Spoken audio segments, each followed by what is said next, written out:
Hi, everyone, and welcome to today's Bloomberg's EU policy series, where we will be focusing on the role disclosure and reporting plays in actually boosting the sustainable finance economy. Now, I'm delighted to be joined today by key women leading Europe's sustainable finance strategy charge. As a global leader on sustainable finance, France, of course, was the first country to mandate that investors report on ESG integration and climate, and we're fortunate enough to have two French prominent women with us today to share their insights and their views. Now, Olivia Grégoire, Finance Minister for the Responsible Economy, will join us shortly. But first, I'm going to hand the floor to Sylvie Goulard, Second Deputy Governor of the Banque de France, to talk us through some of the great work that they've done. Sylvie, over to you. Thank you, Francine. And thank you, Bloomberg and all the organizers. I appreciate very much your initiative to mark the International Women's Day by inviting women active in sustainable finance, and not women talking about gender and women. Of course, it's not a women-only fight. It's much more than that. Some eminent women like Christine Lagarde or Kristalina Georgieva, Ursula von der Leyen are even more active than the participants of this panel. But in any case, it's an important task for all of us for the next generations. The responsibility for the decisions to make to green finance are first and foremost in the hands of elected people in democracies, our governments. And I'm sure that Olivia Grégoire, our very dynamic young minister, will express what legislation and political action can do. As you said, Francis, above all on disclosure, for example. Everybody knows the work of the TCFD, but we need even more, maybe some mandatory rules.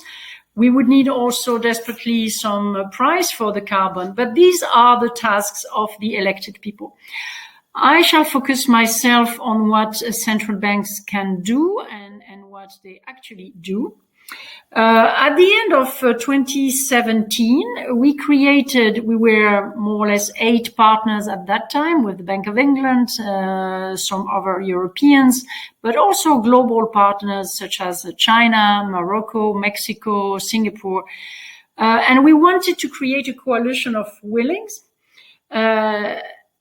developing tools, global shared analysis, because it's a global issue, climate change, and to look at climate through risks.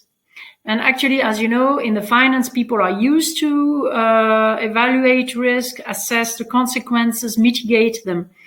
And the first task of the NGFS, this network for greening the financial system, was actually to state, of course, Mark Carney made a very important speech in 2015 on the tragedy of the horizon, but this was an initiative coming from the governor of the Bank of England at that time.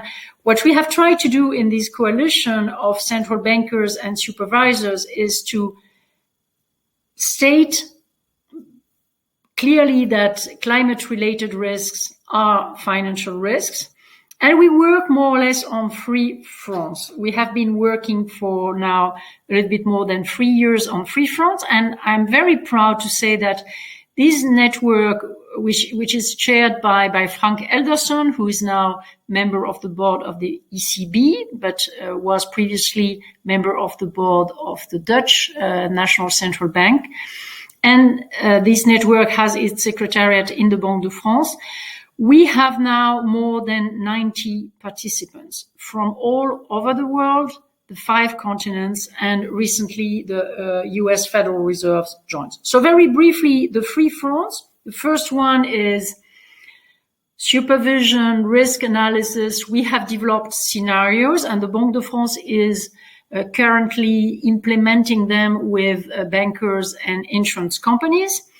We look at their portfolio and we see if they are Paris aligned. I know that the Bank of England is also engaged in such an exercise. Second, we try to green our own portfolios, the non-monetary ones. We walk the talk, if I may say so. We put our money where our mouth is, and it's a great exercise to check by ourselves how difficult it is to green portfolios, keeping revenues, and you have many decisions to take where each time disclosure plays a big role, because without reliable, comparable informations on what the impact of companies on climate is and what the impact of climate on their activity is, it's very difficult to take enlightened decisions. So, for example, in the Banque de France, we have been doing this since 2018.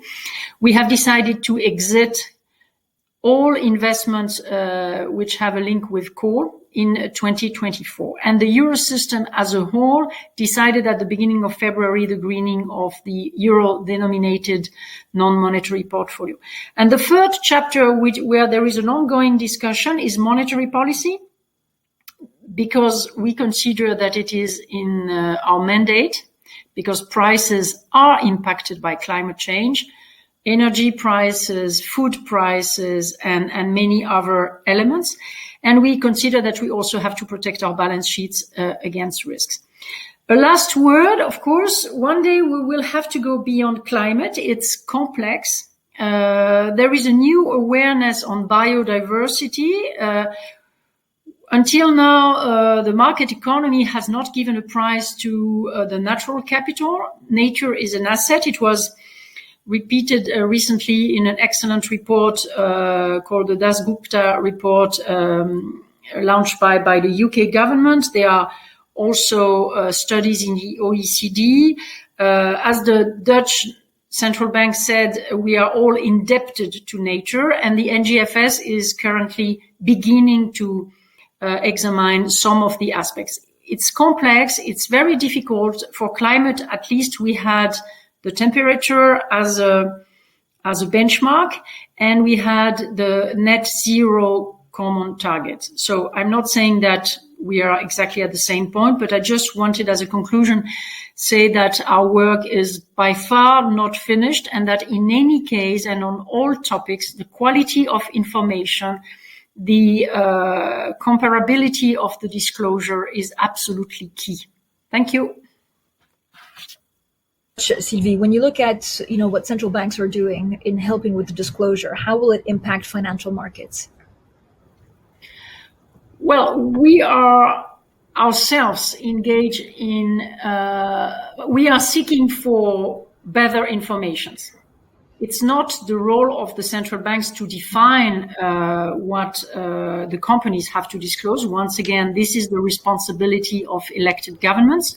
But of course, we are learning by doing, and we try ourselves to improve the quality of information we have. And the more we will be engaged in greening, maybe one day the decision is not taken yet for the ECB on monetary policy, the more we will have information at our disposal, because we know that the corporates will adapt. I think the Fed just joined as a member. Does that make a huge difference? Of course, it's good for the planet in any case. And the size of the US economy, the size of the US financial markets make it a fantastic new partner in the game. We will have to see exactly how they want to engage themselves. But Janet Yellen last week at the G20 meeting of the finance ministers and central bankers was very clear. Climate is one of their priorities. So we are all happy. And we look forward to working with them, Fed and Treasury, of course. Sylvie, when you look at the pandemic, how does it change, the role of ESG? Do we need to put more of an impact on the S in ESG? Does it change, if not the values, what we need to focus on? It's an excellent point. Of course, I've talked more about climate.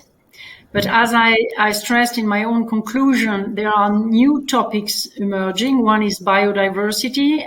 One may be health.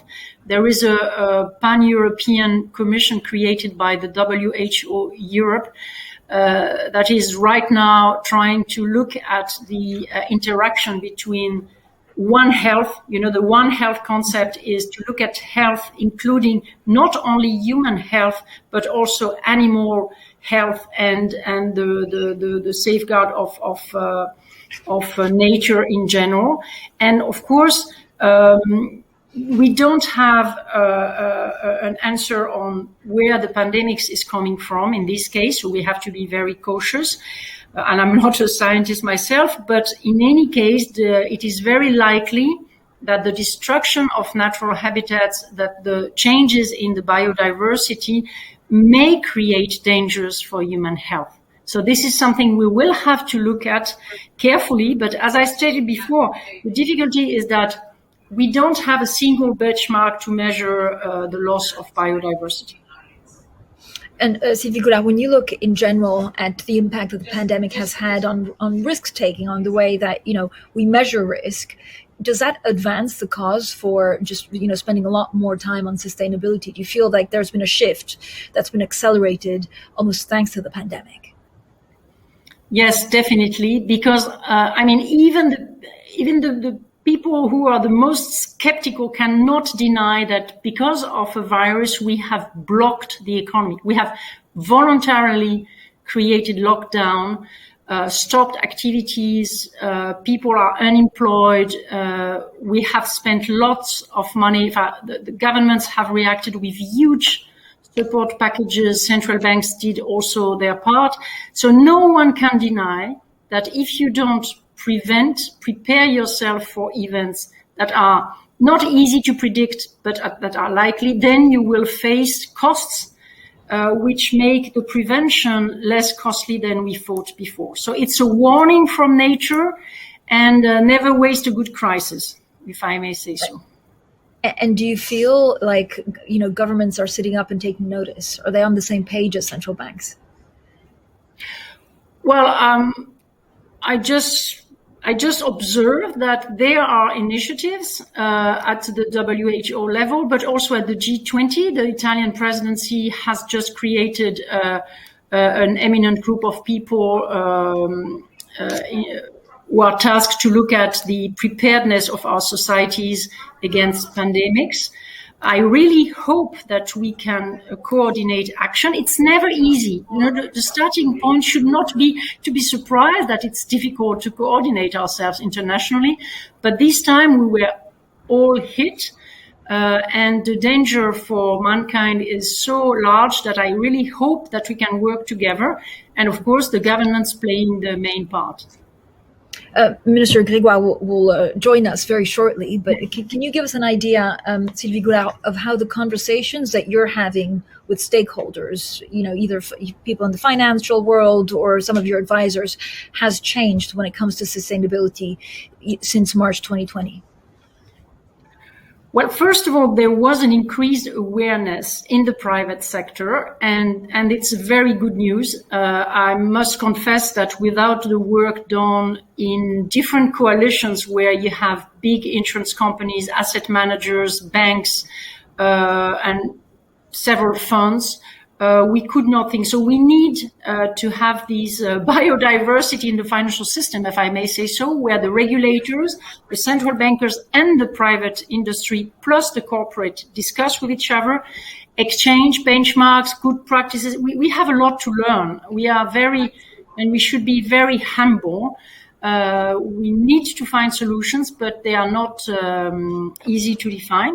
NGOs play their part because sometimes they kick us a little bit, and that's not bad. And I must confess that what I've observed in the last year is this new awareness and discussions between people in charge of health and people in charge of finance, which is completely new.